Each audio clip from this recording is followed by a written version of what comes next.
नाज़रीन किराम, जब किसी शख्स को कोई मकाम मिलता है, कोई मर्तबा हासिल होता है, तो क्या दिल चाहता है इमरान भाई, असद भाई हसीन, क्या दिल चाहता है कि हम उसे अपने जो सबसे क्लोज लोग हैं, सबसे करीबी लोग हैं, उनसे शेयर करें। और जब भी कोई खुशी का मकाम ऐसा होता है या कोई बहुत बड़ी आप सेलिब्रेशन होती, किसी चीज़ की जीत मना रहे होते हैं, कोई बहुत बड़ी कामयाबी आपके हिस्से में आती है और फिर वो ऐसी कामयाबी हो, फतह मक्का जैसी, सबसे पहले दिल चाहता है अपने माँ बाप से शेयर करें।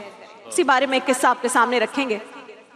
नाज़रीन किराम, रसूल अल्लाह के वालिद माजिद सैयदना अब्दुल्लाह तो आपकी विलादत से पहले ही दुनिया से रुखसत हो चुके थे, वफात पा चुके थे। अलबत्ता वालिदा माजिदा बीबी आमना के साथ आपने जो 6 बरस गुजारे थे वो आपको बहुत अच्छी तरह याद थे। और रसूल अल्लाह, बहुत रिवायतों में आता है कि जब भी याद किया करते थे, रोया करते थे वो वक्त। शान वाली माँ का शान वाला बेटा फतह मक्का हुआ है, सुरखरू है, एक बड़ी जीत मिली है आज फतह मक्का के बाद। जब पहली मर्तबा मस्जिदुल हराम में मंजर अपने जहन में लाइएगा, रसूल अल्लाह फातिह मक्का हैं, मस्जिदुल हराम में आ रहे हैं नमाज पढ़ाने के लिए। जैसे ही तशरीफ लाए रसूल अल्लाह मस्जिदुल हराम में नमाज पढ़ाने आ रहे हैं, हर जानिब खचाखच लोग भरे हुए हैं। सिर्फ मस्जिदुल हराम में नहीं, बाहर भी लोगों की लंबी कतारें हैं। लोग उस फातिह को देखने के लिए मुंतजिर हैं। रसूल अल्लाह तशरीफ लाते हैं, बैतुल्लाह के इर्द गिर्द हज़ारों मुसलमान हैं।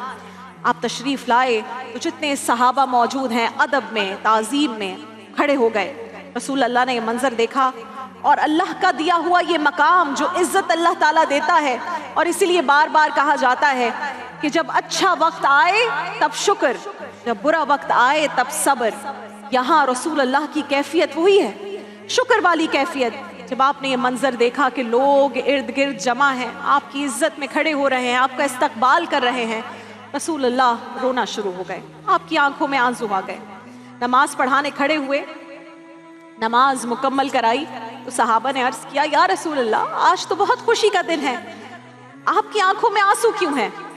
फरमाने लगे, मुझे मेरे माँ बाप की याद आ गई है। और कुछ रिवायात में है कि उन्होंने कहा, मुझे मेरी माँ की याद आ गई है।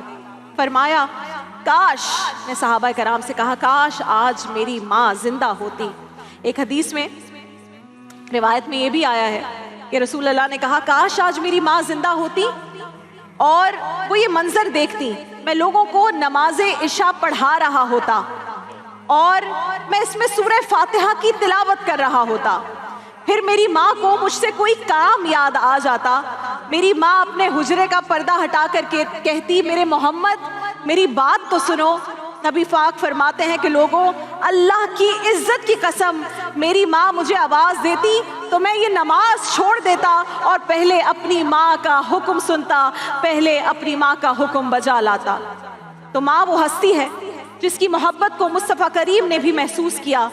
हज़ारों लोग, सहाबा कराम और लोग आज आपकी मोहब्बत में वहाँ मौजूद हैं, और जिसकी मोहब्बत, जिसकी शफ़क़त, जिसकी दुआ, जिसकी मुस्कुराहट, जिसका चेहरा रसूल अल्लाह को, फातिह मक्का को याद आ रहा है, वो अपनी माँ है।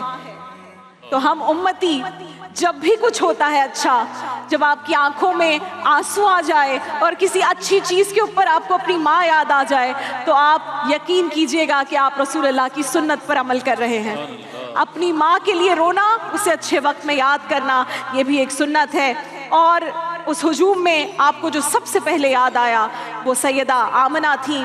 और शायर ने क्या खूब कहा है, सलाम ए आमना के लाल, ए महबूब सुबहानी, सलाम ए फ़ख्रे मौजूदात, फ़ख्रे नौ इंसानी, तेरे आने से रौनक आ गई गुलज़ारे हस्ती में, शरीके हाल किस्मत हो गया फिर फज़ले रब्बानी। तेरी सूरत, तेरी सीरत, तेरा नक्शा, तेरा जलवा, तबस्सुम, गुफ्तगू, बंदा नवाजी, खंदा पेशानी, सलाम ए आतिशी जंजीरे बातिल तोड़ने वाले, सलाम ए खाक के टूटे हुए दिल जोड़ने वाले।